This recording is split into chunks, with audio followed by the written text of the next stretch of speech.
Ce matin sur Europe 1, vous allez découvrir des zones de pollution jusqu'ici inconnues. Europe 1 vous dévoile les grandes lignes d'une nouvelle technique de mesure de la qualité de l'air à Paris. Et ce sont les particules fines qui sont traquées et qui vont être mises en ligne au quotidien par le biais d'une carte que la mairie de Paris dévoilera aujourd'hui.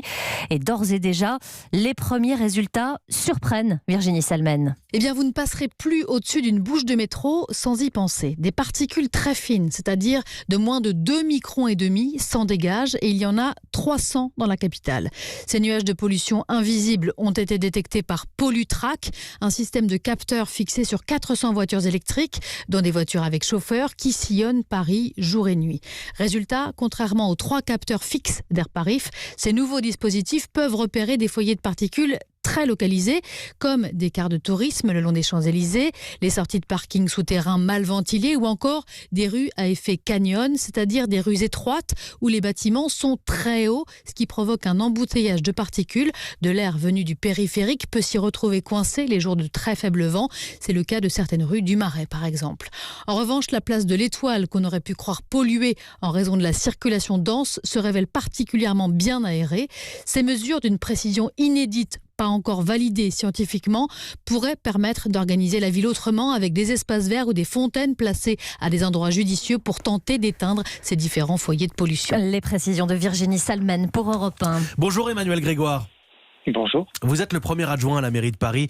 Pollution à la sortie des bouches d'aération du métro, pollution aussi devant les écoles, il faut le souligner, avec des moteurs diesel froids qu'on laisse tourner. Ils vous ont surpris les résultats de ce nouveau système de mesure ?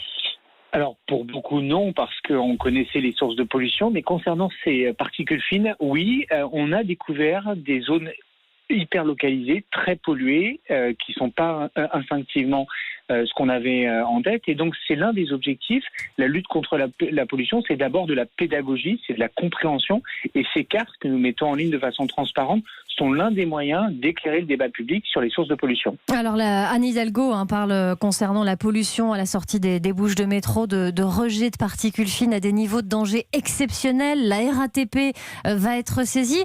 Mais concrètement, ça veut dire que vous allez faire quoi ? Concrètement, c'est mettre chacun devant ses responsabilités. On découvre avec ces particules fines des polluants auxquels l'attention publique était beaucoup moins attachée il y a encore quelques années.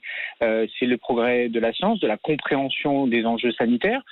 Et donc, quand on a une source de pollution extrême qui est détectée, il faudra la traiter rapidement. On savait que les stations de métro étaient polluées avec ces particules fines. Il n'est pas donc improbable d'observer que sur les bouches d'aération, on observe les mêmes phénomènes. Donc, d'une certaine manière, on rejette massivement dans les rues la pollution des sous-sols. Et donc il faut continuer à nettoyer. C'est pour le constat, mais concrètement, quelles mesures est-ce qu'on peut prendre là, par exemple, sur la RATP ?